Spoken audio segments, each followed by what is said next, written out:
आया कोई गया, बैठे रहो, कोई आया कोई गया, बैठे रहो। बैठे बैठे पूरे क्या है कि चलना फिरना हो ही नहीं रहा है।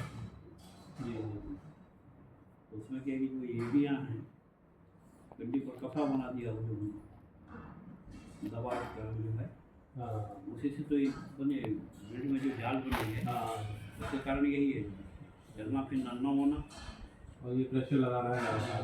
लगातार ज़्यादा समय तक दबाव बनवाने हैं। कईयों को अपने बताते हैं और अपने कर नहीं पाते हैं।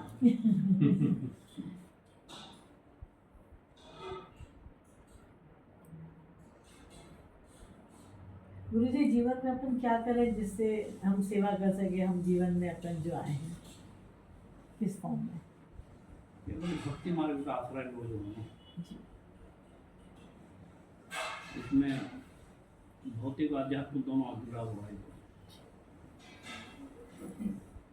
इसमें आत्म और अनात्म दोनों वस्तु जुड़े हुए हैं। भक्ति सबसे स्वतंत्र है, स्वतंत्रता नहीं है इसमें। पर केवल एक सिद्धांत बनाना पड़ेगा इस पर, और हर क्षेत्र पर इस पर की मंगलमय विधान देखने की कोशिश करना होगा। मंगलमय विधान को देख कर चलना पड़ेगा। जी कुछ भी हुआ, भगवान हमारे मंगल कर रहे हैं, परमात्मा हमारे मंगल कर रहे हैं, जो भी होता है, जो भी हो रहा है, एक ध्येय बनाना पड़ेगा।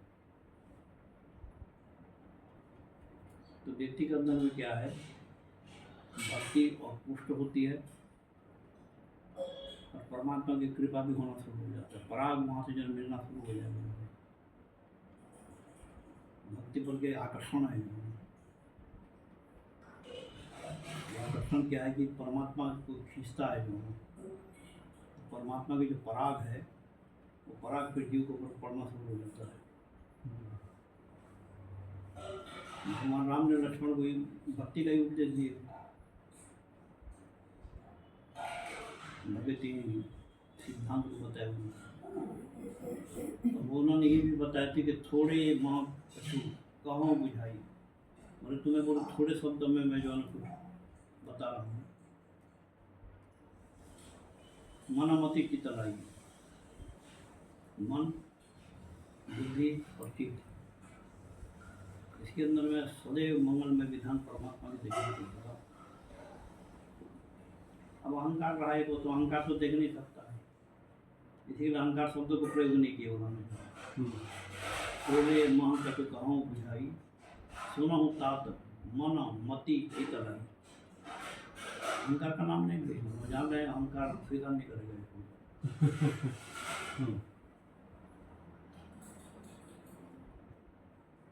तो सबसे भगत स्वतंत्र सकल सुखों का खान जो है ना भक्ति की। कलयुग के अंदर भी सुख है भाई, अपने को मंगल में विधान देख कर चलना पड़ेगा। सुख दुखे समाकृत्वा लाभा लाभ जया जय शीतोष्ण सुख दुखे सुख, माने सभी वस्तु केवल ईश्वर के मंगल में विधान को ही अपने अंदर में आत्मसात करना पड़ेगा, भाव बनाना पड़ेगा। ऐसे शरीर से तो, बाह्य शरीर से तो संभव नहीं है, पर ऐसा भाव बनाना पड़ेगा। अभी जैसे कलयुग में भक्ति मार्ग भी लेते हैं तो भौतिक चीजें छूटती नहीं है, और किसी वस्तु को छोड़ना भी नहीं चाहिए। अच्छा, मयि सर्वत्र पश्यति, सर्वत्र मयि पश्यति सर्वत्र, सर्वत्र मयि पश्यति। कोई ऐसा कण जो है नहीं है जिसके अंदर वो ब्रह्म या परमात्मा को बात नहीं हो, किसको छोड़ो। केवल परिवर्तन करना है, क्योंकि सृष्टि पर जो बनी है वो तो मिटने वाली तो है नहीं, जो भी बनी है ये मिट नहीं सकती, केवल परिवर्तन किया जा सकता है। इंद्रियों को मन के रूप में परिवर्तित किया जा सकता है, मन को बुद्धि के रूप में परिवर्तन किया जा सकता है, बुद्धि को चित्त के रूप में परिवर्तन किया जा सकता है, चित्त को जीवात्मा के रूप में परिवर्तित किया जा सकता है, उसको ब्रह्म के रूप में परिवर्तन किया, जैसे जैसे परिवर्तन चिंता बढ़ती चली जाएगी। तो तो एक मनुष्य जो है सीधे शिव तक पहुंच जाता है। मिटेगा नहीं कोई चीज। और प्रथम साधना काल के अंदर में भक्त को चाहिए थोड़ी सी अनुकूलता और प्रतिकूलता को विचार करके करना। अवस्था साधना काल की अलग होती है। कोई उसको प्रारंभ अपन करते हैं, उसकी एक अवस्था अलग होती है। उसमें थोड़ी विवेचन करने की जरूरत यह है कि अनुकूल क्या है, प्रतिकूल क्या है, देख कर जाना पड़ेगा। तो अनुकूल से संकल्प हो, प्रतिकूल से वर्जनम, रक्षस्वति विश्वासो, गोत्रित्व वर्णम तथा आत्मनिक्षेप कार्पण्यो षड्विधा शरणागति। अनुकूल वस्तु को अपन को थोड़ी सी ध्यान देकर चलना पड़ेगा कि हमारे जीवन में जो भी बर्ताव हो रहा है, जो भी कर रहे हैं, या जो भी जान रहे हैं, जो देख रहे हैं, जो सुन रहे हैं, इसमें प्रतिकूलता तो नहीं। इसको ध्यान तो देना पड़ेगा। गुरु जी, कर्म बंधन हम कैसे काटें अपने? हम कहते हैं ना, कुछ भी चीज होती है हमारे पुराने कर्म हैं।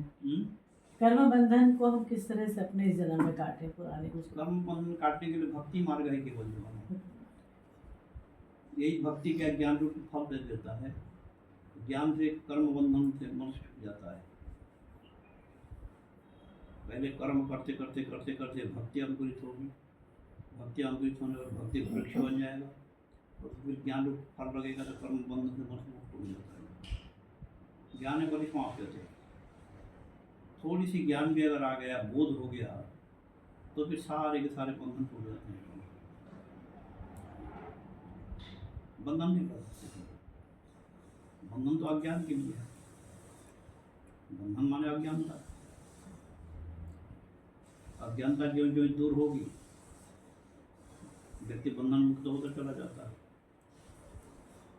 वही हाल है कि धोबी था, कपड़ा धोता था, वो उसने गधा लेकर गया, तो कपड़ा का गांठ नीचे उतारा और एक गधा को बांधने के रस्सी को घर में बुलाया। तो उसने विचार किया, अगर गधे को छोड़ रहा है भग जाएगा ये, और इसके गठरी कौन उठाएगा? तो काम धंधा को छोड़कर जो ने गधे को पकड़ कर बैठा हुआ।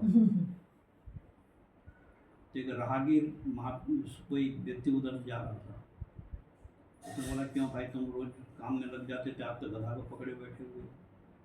तो बोले, भाई मैंने बहुत बड़ा भारी गलती कर बैठा है। गधा को जो बांधने की रस्सी मैंने भुलाया, छोड़ रहा हूँ तो भग जाएगा ही, इसके गांठ कौन उठाएगा? एक काम करो, जैसे प्रतिदिन तुम गधे को बांधते हो ऐसे तुम एक ड्रामा करो, है ना?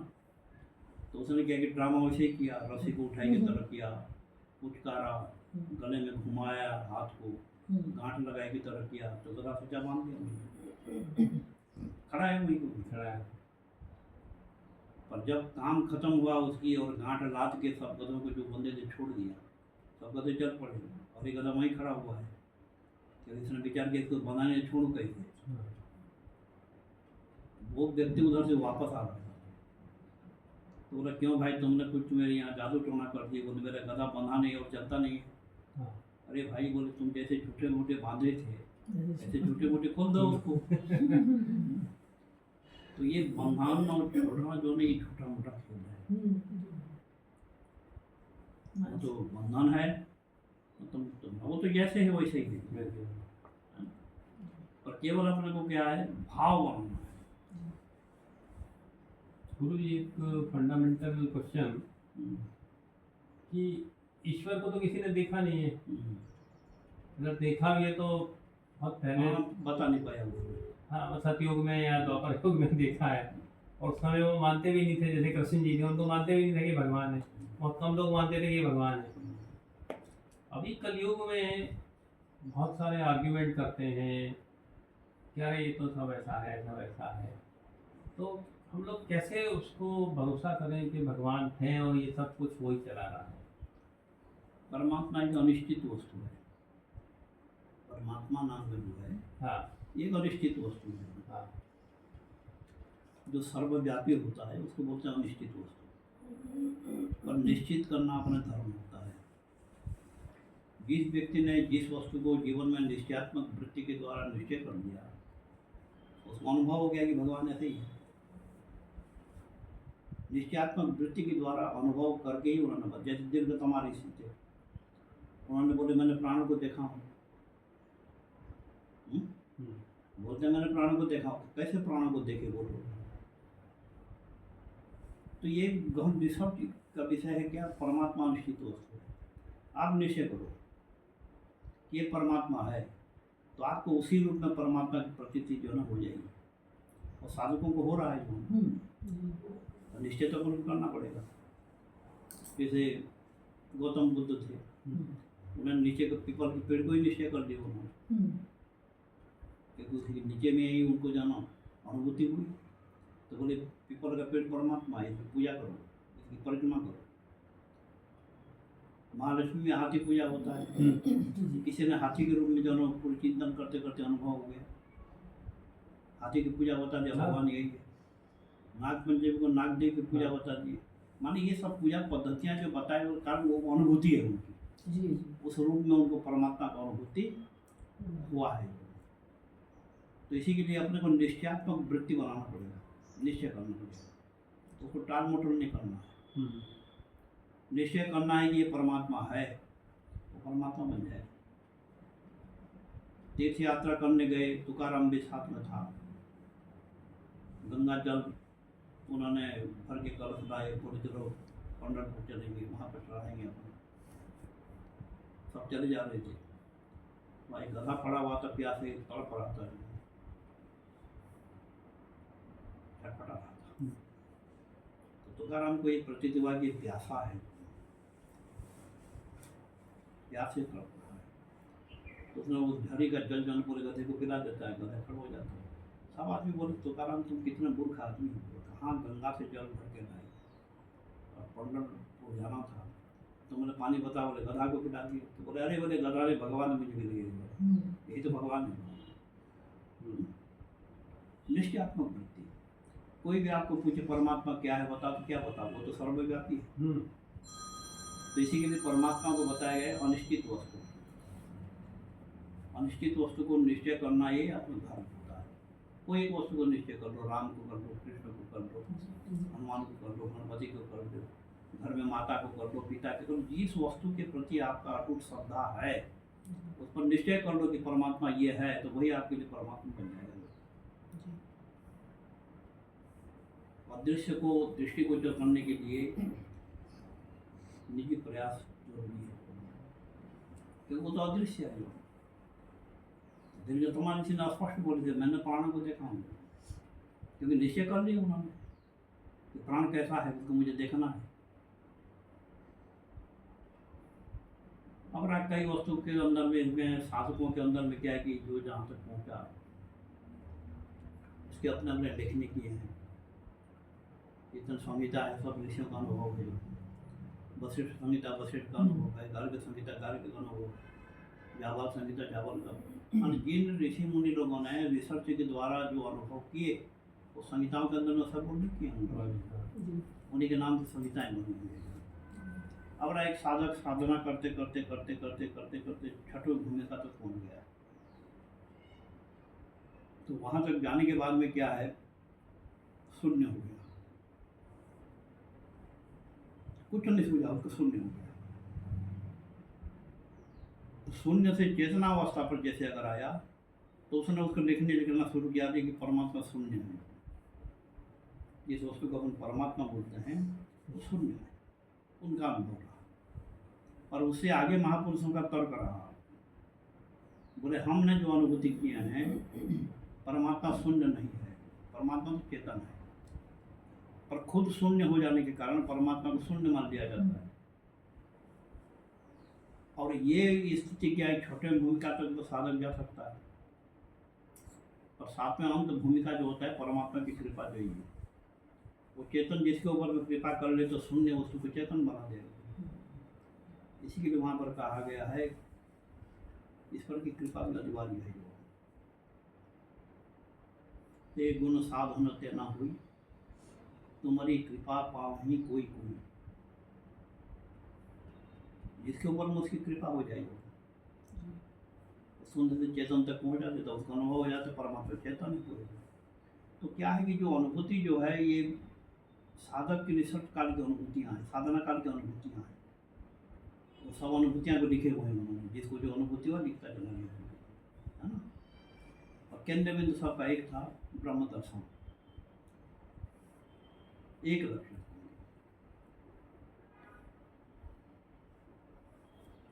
तो इसी के लिए अनिश्चित वस्तु को निश्चय करने के लिए अपन को निश्चय करना पड़ेगा। इसी के लिए कहा गया है ध्यान के आगे धारणा। जीवन में ऐसा आपने धारणा बन जाए।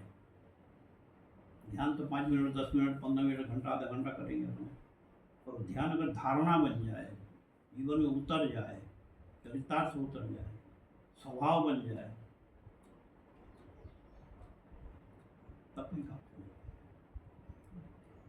उसको बोलते हैं धारणा। बोलते हैं इसकी धारणा ऐसा है, इसकी धारणा ऐसा है, इसकी धारणा ऐसा है। इसकी धारणा जैसे बन जाएगा, तो ध्यान के आगे धारणा। गुरु जी बचपन में जैसे मैं उज्जैन की हूँ तो माँ शिव भक्त थी हमारे माता पिता। और मैं मतलब ऐसा होता ना कि हमारी सास गायत्री परिवार की, और मैं हर भगवान के यहाँ उज्जैन में हर मंदिर थे, तो मैं हर पूजा करती हूँ, कोई दिक्कत तो नहीं है? कोई दिक्कत नहीं है ना, सारे जो है मंत्र भी सभी की पूजा, ये करो करो, ये करो करो, भेद नहीं होना चाहिए। बाकी तुम 33 करोड़ देवता की पूजा के सृष्टि की सभी की पूजा कर सकते हो। आधे सब में परमात्मा है। जिसकी जिसमें श्रद्धा हो गया उसे कर सकता है, पर भेद नहीं होना चाहिए कि मैं इसकी पूजा कर रहा हूँ तो मेरा क्या होगा, इसके बाद में नहीं गया, नहीं। एक में सबको देखो, अनेकता से एकता की ओर आना। एक शब्द का बहुधा बहुते, एक से ही बहुत हुए तो बहुत से एक की ओर आना है अपने, एक से अनेक है, अनेक से एकता के ओर आना है। एक ब्रह्म एक है, एक वो ब्रह्म द्वितीय नास्ति, दूसरा है ही नहीं वो कोई। अब आप माया को स्थान अपन दिए हुए हैं, क्यों? अज्ञानता। अज्ञान नाम माया का है। जो 2 अक्षर है माँ और या, तो शब्द कोश के अंदर में देखा कर जाता है तो माँ का अर्थ है नहीं, और या का अर्थ है नहीं है, और अपन मान बैठे हैं, तो अज्ञानता है।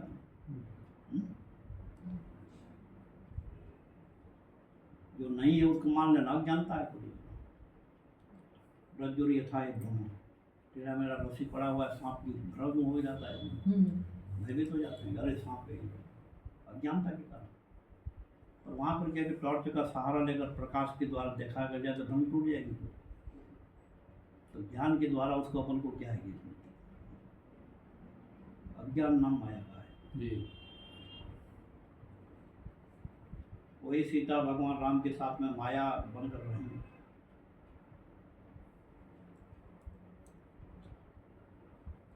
और वही सीता लंका के असुर भाटी मांग जाने के बाद अज्ञान से संबंध रहा। तो यहाँ ज्ञान अखंड एक रघुराई, भगवान राम के साथ में जब तक अगर रहे तो साधक बनकर रहेंगे, और लंका को जैसे चले गए तो अज्ञान नाम रावण का है। अज्ञान से संयोग होने के कारण माया जो है पूरी चिंता नष्ट करवा दी पूरी। तो इस संसार के अंदर में जिसको भौतिक बोलते हैं, माया बोलते हैं, इसका संबंध अगर ज्ञान से हो जाए तो ये मनुष्य जीवन के लिए उन्नति का साधन है, यही उन्नति स्थिति बनती है। और अज्ञान के साथ में संयोग अगर बनेगा तो ये विनाश का कारण भी बन जाता है। अब सीता ने प्रतिज्ञा की थी कि जब तक वनवास में मैं साथ में आपको रहूँगा, आपके चरणों का ही दर्शन करूँगा, आपके चरणों की छोड़कर किसी और मेरे ध्यान में नहीं रहूँगा। और यहाँ सोने के मृग के प्रति ध्यान चला गया हूँ। तो भगवान राम ने विचार किया, अगर सोने के मृग के प्रति एक ध्यान चला गया है, जिसको सोने के लंका में बैठा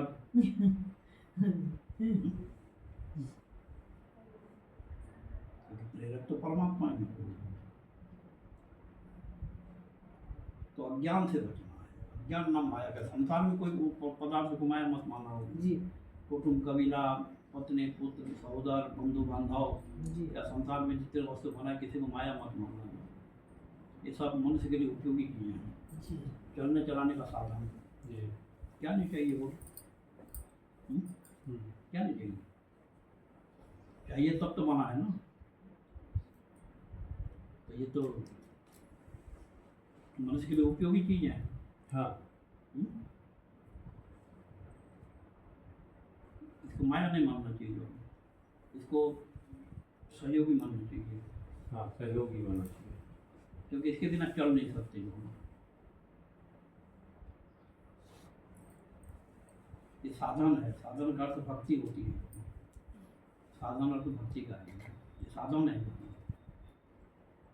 पर अज्ञानता से इसके सहयोग न बने। अज्ञानी बनेंगे तो ये प्रपंच माया खड़े होकर मनुष्य को उल्टा रास्ता पकड़ देगा।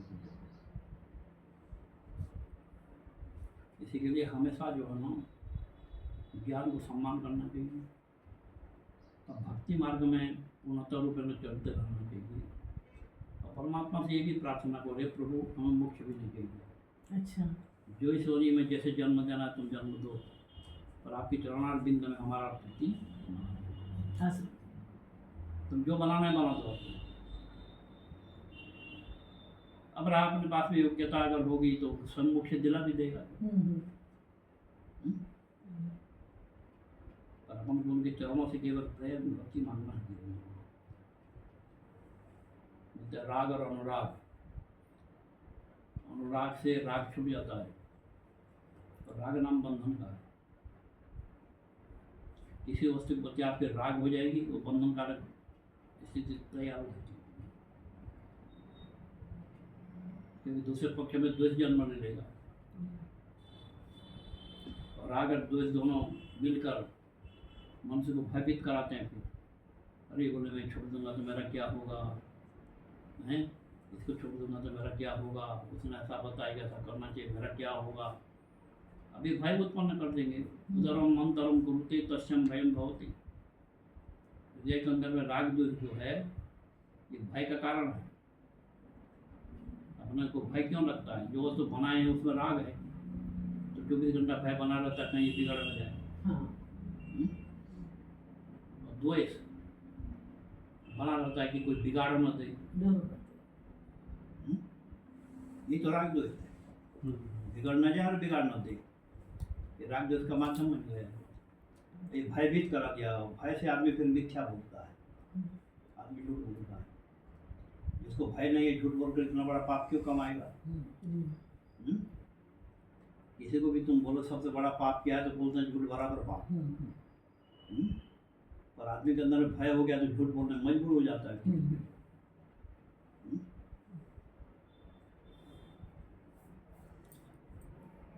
चलो ठीक है। चलिए जी ठीक है।